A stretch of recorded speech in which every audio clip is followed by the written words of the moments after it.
Can I begin by acknowledging Sam DeLuc, the member for Waite, Melinda Salento, who's the Chief Executive of CEDA, Hamilton Calder, who is the State Director of CEDA here in South Australia, members of CEDA, distinguished guests, ladies and gentlemen. I first of all would like to thank CEDA for inviting me along to address your lunch today and for your continuing contribution to the public debate, the public discourse on very many important issues for our state. It's good to be back at a CEDA event, this time as the Premier of South Australia. Now, it was sometimes said to me while I was opposition leader that we talked about a lot of things, but if we ever got into government, we'd never do anything about them. It was also said of us that we'd been so long in opposition that we'd forgotten how to govern in the Liberal Party. And I'd like to think today, as we reach almost to our first 100 days in office, that such opinions are beginning to change. I say this for two reasons. One is general, based on our overall approach to the responsibility, the awesome responsibility of being in government. The second is more specific, relating to actions that we have taken since all my ministers were sworn in on the 22nd of May. In my view, the reformist agenda we are already implementing has shown that we were preparing ourselves very well for the privilege and, as I said, the awesome responsibility of governing our state. First, let me discuss our overall approach. It is based on the conviction that for too long, South Australia had a government which centralised too much, which interfered much more in the daily lives of people and businesses through taxing and regulating too much, because it had an ideological belief in government control and promised that it could fix every single problem through creating 100,000 jobs, experimenting with reliable and affordable power supply, transforming our health system and equating progress in education and health with the amount of money spent rather than the quality of the outcomes.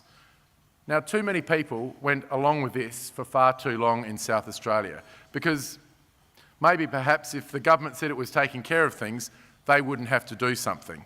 That if they paid their taxes, the state would manage the rest. But the jobs didn't materialise. The taxes became too high. The lights didn't always stay on, even though our energy prices were soaring here in South Australia. And the quality of important government services like education and health continued to fall relative to the rest of the nation. At the election in March, my party convinced a majority of South Australians that there was a much better way, not one that revolves solely around what the government says and does. Indeed, our commitments at the election were much less costly than those of our opponents, because I don't claim that the state of our state is determined only by the government and those who run it. The theme of today's event is securing South Australia's future. As Premier, I'm not going to tell you that I have all the answers. There are no silver bullets. The most important thing my government can do to secure our state's future is to encourage and enable as many South Australians as possible to make their own contribution to securing their own future, to be able to set, pursue and achieve their own ambitions to do their very best. When people achieve, so does the state, and not vice versa. You won't hear me claiming that my government has created tens of thousands of jobs in this state, because most of our jobs continue to be created by the people running businesses, small, medium and large, taking their own risks, making their own investments in support of their own ideas and innovations, spending their own money to grow our economy. My government is realistic about what it can achieve. We certainly won't overpromise and underdeliver like our predecessors. But more importantly, we are very ambitious for what we can help all South Australians to achieve by their own initiative and effort, by reducing the cost and risk of investment through lower taxes and more efficient regulation, by helping to create an educated, trained and skilled workforce ready to take up all available opportunities and to create new ones. So that, for example, we can fill all the jobs to be available from naval shipbuilding without creating shortages in other sectors that will push up costs and reduce competitiveness, as I said, in other sectors of our economy. My vision is not just for a stronger state, but for a state able to believe in itself again, because it is making its full contribution to our national prosperity, so that we rid South Australia of the tag that we are owed by everybody else, and we discourage the exodus of young South Australians believing that they can only fulfil their hopes elsewhere. This is why we have the ambition of Adelaide becoming our nation's start-up capital through some of the developments that we plan on the old Royal Adelaide Hospital site, and why we will be investing $100 million in creating thousands of new apprenticeships and traineeships over the next 4 years. Rather than the government itself picking winners, we have made a decisive move away from the corporate welfare approach of our predecessors. We simply don't believe in taking taxes from some businesses to give highly selectively to others. Our economic priorities are set to support growth and provide confidence right across the private sector.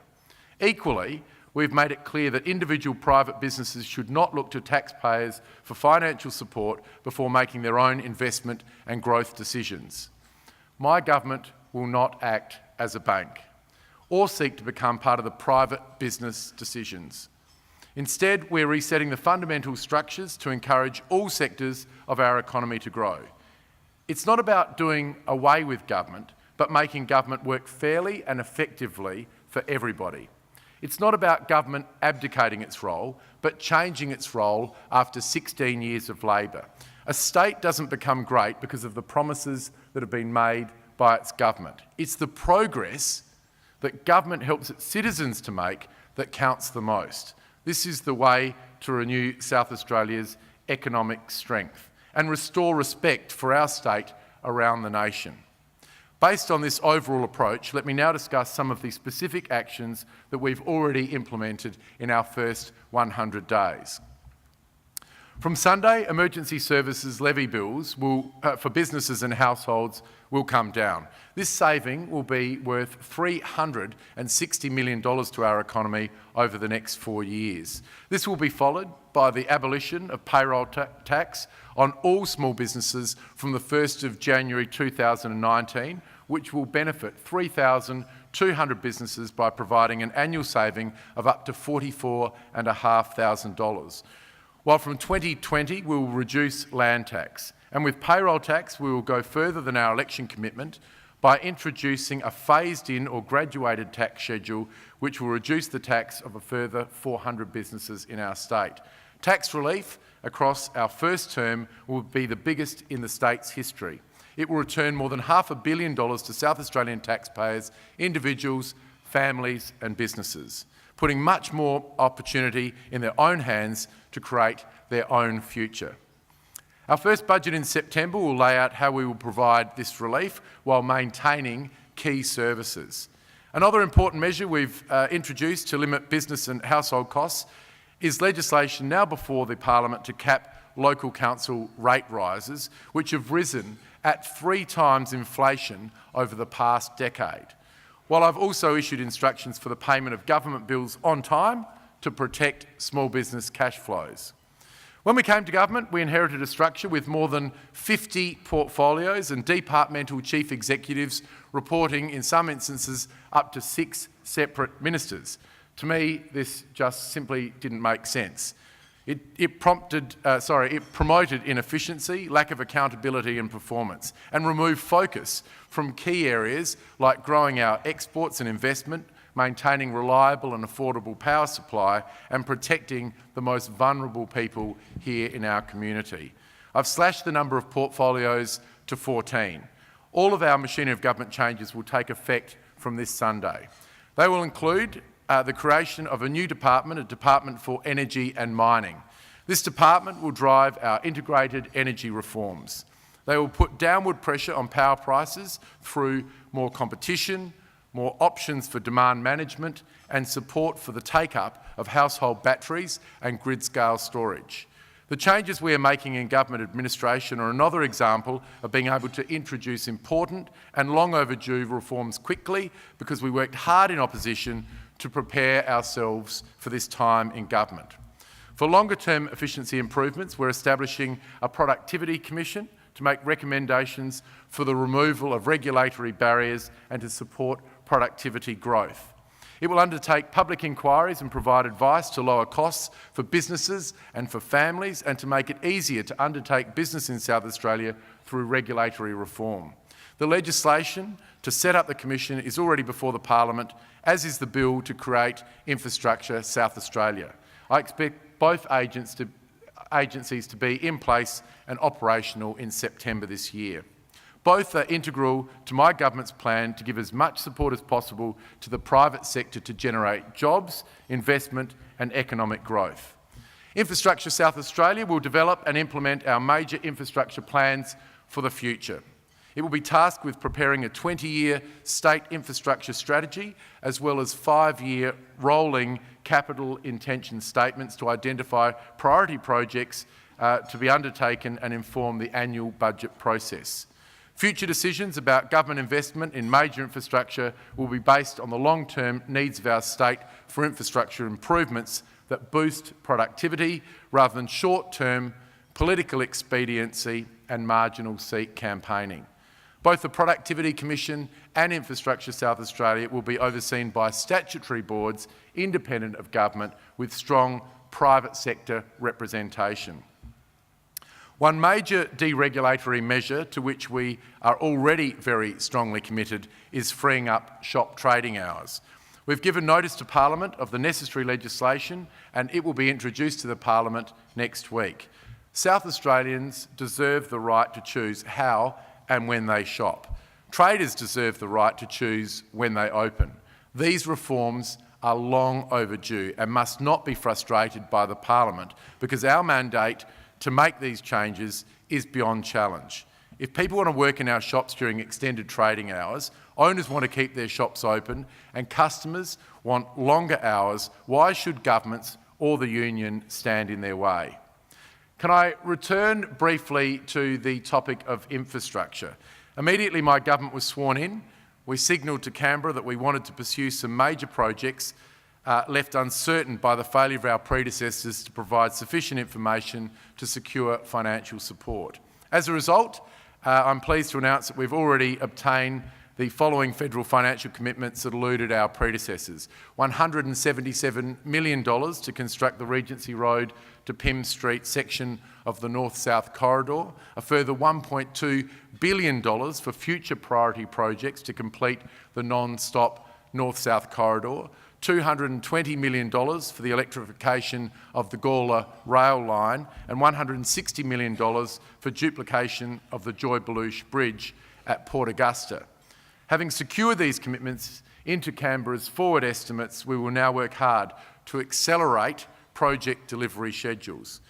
Before the election, we initiated discussions with the federal ministers about entering into a city deal to bring together federal, state and local governments to promote further investment in our wonderful capital city.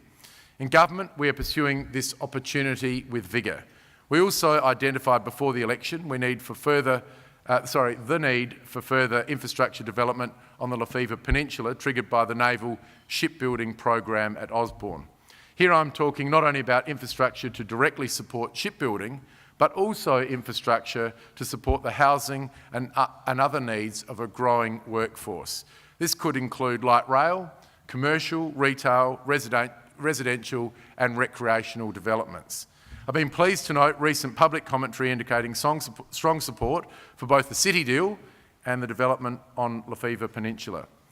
At Outer Harbour, we have recognised South Australia's pressing need for upgraded port infrastructure by moving quickly to approve widening of the main shipping channel by Flinders Ports, a decision our predecessors were reluctant to make. This project recognises the increasing global shipping trend towards larger vessels and is essential if we are to lift South Australia's trade with the rest of the world, as we must. As further support to our exporters, we are significantly boosting South Australia's overseas trade representation. I've already visited Shanghai to pave the way for our presence in China to be greatly enhanced. This will be followed by similar initiatives during our first term in other overseas key markets. The ambitions we have for our economy must begin with a commitment to provide improved education, vocational training and skills development. In school education, we have already introduced a suite of measures to reinvigorate language studies. Learning a language has become increasingly important in a globalised market. A strong foundation for students in literacy is also essential. We're introducing our literacy guarantee to improve outcomes for all students as we also move to provide genuine entrepreneurial education curriculum across our schools.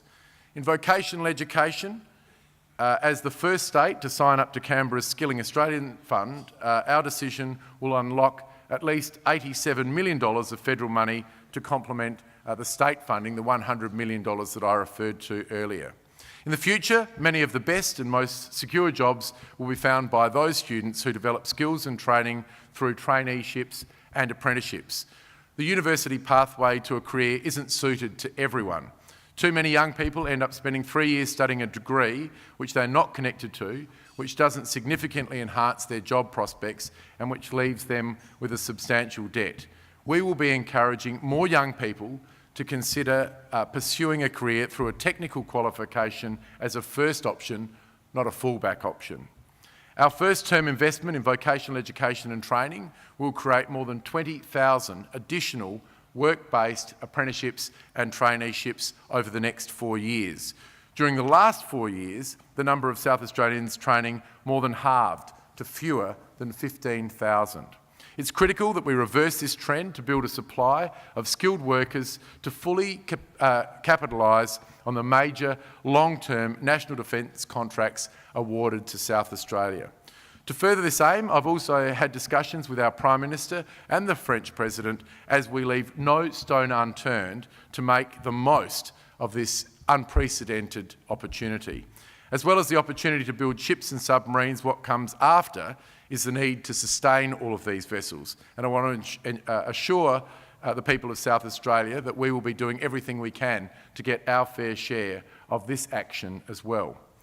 And I'm also promoting our established capabilities in the defence industry to mount the strongest possible case and the strongest possible bid for South Australia to host the National Space Agency. Ladies and gentlemen, as I mentioned in my opening remarks, some people questioned our ability to deliver on our election commitments. I've given just a few reasons today why I think that they were wrong. The state political news is no longer dominated by fake fights with Canberra, but substantial, practical progress in a range of important areas. Progress based on well-considered, sound and consistent public policy that doesn't require taxpayer-funded, prime-time television advertising to extol its virtues, or the endorsement of the rich and famous, but is essential nevertheless if South Australia is to believe in itself again. As I've highlighted, my government has a broad economic agenda aimed at accelerating economic growth. We've inherited projections that South Australia's growth rate for the next 4 years will average 2%. This is unacceptable. We need to be growing at least in line with the rest of the nation. That means our economy has got to be growing consistently by 3% per year. To do that, South Australia will have to add at least $1 billion to our projected gross state product each year up to 2022. This will require, for example, embracing the challenge of population growth rather than fearing it, significantly growing our exports, significantly in growing investment into South Australia, attracting a much greater share of international students and visitors to our state. We are determined to restore the fundamentals required to accelerate economic growth that have been ignored for too long. The fundamentals needed for us to be a growing state, a more confident state, a more competitive state, a much stronger state, a state making its full contribution to the national economy. While my government has been working very hard over the first 100 days, we know that there is much work to do so that we can deliver on the economic outcomes, possibilities and opportunities that lie in front of us. I look forward to addressing future CEDA events so that I can update you on the economic reform agenda and what we've implemented so far. And can I just say in conclusion, it would be remiss of me not to acknowledge the incredible deal that was announced today by the Prime Minister, the Honourable Malcolm Turnbull, when he visited Osborne this morning. The federal government's announcement, a $35 billion announcement, is just great news for the people of this state. I can hardly wipe the smile off my face today. Quite frankly, these 9 future frigates being built by BAE will transform South Australia. I know we were meant to all be clapping and applauding BAE for the win today, but quite frankly, I think the big winner today was the people of South Australia, because we've got the offshore patrol vessels beginning by the end of this year, we've got the future frigates beginning by 2020, and of course the future submarines by 2022. We are setting ourselves up for decades of growth, massive economic activity, and the sole issue which keeps me awake at night at the moment is making sure that we have the requisite skills and infrastructure in place to deliver on the full potential of this wonderful opportunity that's been afforded to us by this $90 billion worth of federal government contracts. Thank you very much for inviting me along today, and now I look forward to being grilled, I think, by David Spears. Thank you very much.